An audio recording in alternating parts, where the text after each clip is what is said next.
کہ ایک روایت ہے کہ جس کو پڑھنا اور اس پر اختتام ہوگا، لیکن یہاں تک میرا ساتھ دیتے رہنا، ہائے حسین ہائے کاظم کہتے رہنا۔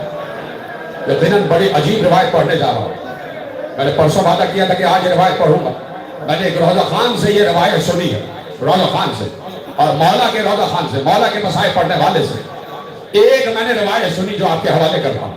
3 دن ہو گئے جب قیدی کا دم نہیں نکلا، بار بار جا کے حاکم کو بتاتے تھے قیدی ابھی زندہ ہے، اس کی سانسیں آ رہی ہیں، جگر کے ٹکڑے باہر آ رہے ہیں لیکن سانسیں ابھی آ رہی ہیں۔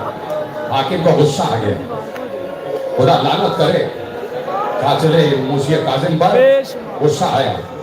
اس نے ایک حداد کو، ایک لوہار کو بلوایا، لوہار کو بلوایا، لوہار کے ہاتھ میں ہتھوڑا دیا اور 4 میخیں دی۔ میخیں سمجھتے ہو نا، بڑی بڑی تیلیں، 4 میخیں دی۔ لوہار سمجھ گیا کہ حاکم کیا چاہتا ہے۔ ایک بار لوہار قید خانے میں اتارا گیا، لوہار نے زنجیروں میں بندھے ہوئے ہاتھوں کو کھولا، پہلے اس ہاتھ میں میخ گمایا، پھر اس ہاتھ میں میخ گمایا، آخر میں ایک میخ بچی تو پیشانی۔ اجرکم اللہ، اجرکم اللہ۔ میرے بھائی کو روکو، میرے بھائی کو روکو، حوصلہ کرو میرے بیٹے۔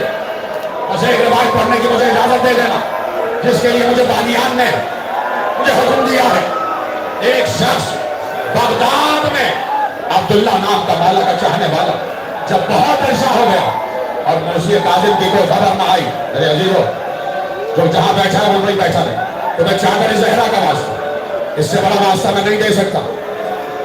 کیا یہ واسطہ بھی نہیں مانیں گے آپ؟ جو جہاں بیٹھا ہے بیٹھا رہے، ٹھیک ہے کھڑے ہو گئے تو کھڑے رہ جائے، لیکن ایک روایت سن لینا بھائی، کھڑے کھڑے روایت سننا۔ عبداللہ نامی ایک مولا کا چاہنے والا، بہت عرصہ ہو گیا میرے مولا کی کوئی خبر نہ آئی، تو اس نے کہا میں مولا کو تلاش کروں گا، میں مولا کو ڈھونڈوں گا۔ اپنے ناقے پر بیٹھا، اونٹنی پر بیٹھا، بغداد میں آیا، چاروں طرف تلاش کیا، کہیں موسی کاظم کی کوئی خبر نہیں آ رہی تھی۔ اب جب جانے لگا، اپنی اونٹنی کو شاہراہ کی طرف موڑتا تھا، لیکن اونٹنی بار بار بغداد کی طرف موڑ جاتی تھی۔ وہ ادھر موڑتا، یہ اونٹنی ادھر موڑ جاتی۔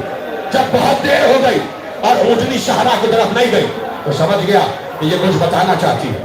اس نے اونٹنی کی مہار چھوڑی، اونٹنی چلی، آہستہ آہستہ چلی، چل چل کے اس نے ایک روشن دان پر اپنا منہ رکھ دیا، روشن دان پر اپنا منہ رکھ دیا، اور رکھنے کے بعد آنکھوں سے آنسو بہانے لگی۔ عبداللہ نے ایک بار روشن دان کے نیچے دیکھا، تو دیکھا یہ قید خانہ ہے اور ایک اسیر ہے جو رکوع کی حالت میں، جو رکوع کی حالت میں۔ ایک بار اس نے آواز دی، السلام علیکم ایھا الاسیر، اے قیدی تجھ پر سلام، اے قیدی تجھ پر سلام۔ اب پتہ ہے کیسے جواب دیا؟ وعلیکم السلام یا عبداللہ، اے عبداللہ تجھ پر سلام، اور اے عبداللہ سلام کا جواب دے دیا۔ اب جتنی جلدی ممکن ہو اپنے گھر واپس چلا جا، اس لیے کہ بہت دن ہو گئے ہیں، تیری بیٹیاں تیرا انتظار کر رہی ہیں، تیری بیٹیاں تیرا انتظار کر رہی ہیں۔ عبداللہ حیران ہو گیا، کہا تم کون ہو کہ جسے میرا نام بھی معلوم ہے، جسے میری بیٹیوں کا بھی پتہ ہے؟ کہا جس سے ملنے آ رہا تھا، جس کی تلاش میں تھا، میں وہی موسی کاظم ہوں۔ ایک بار عبداللہ نے کہا مولا مولا، کیا اجازت ہے کہ ملاقات کی جائے؟ کیا اجازت ہے کہ ملاقات کی جائے؟ کہا یہاں ملاقات نہیں ہو سکتی، بہت جلد ملاقات ہوگی۔ کہا مولا کیسے ملاقات ہوگی؟ کہا بس 4 دن کے بعد ملاقات ہونے والی ہے۔ کہا مولا کہاں ملاقات ہوگی؟ سینے پہ ہاتھ مارو۔ موسی کاظم نے کہا بغداد کے پل پر ملاقات ہوگی۔ کہا مولا کیسے پہچانوں گا؟ کہا ایک لاشا ہوگا،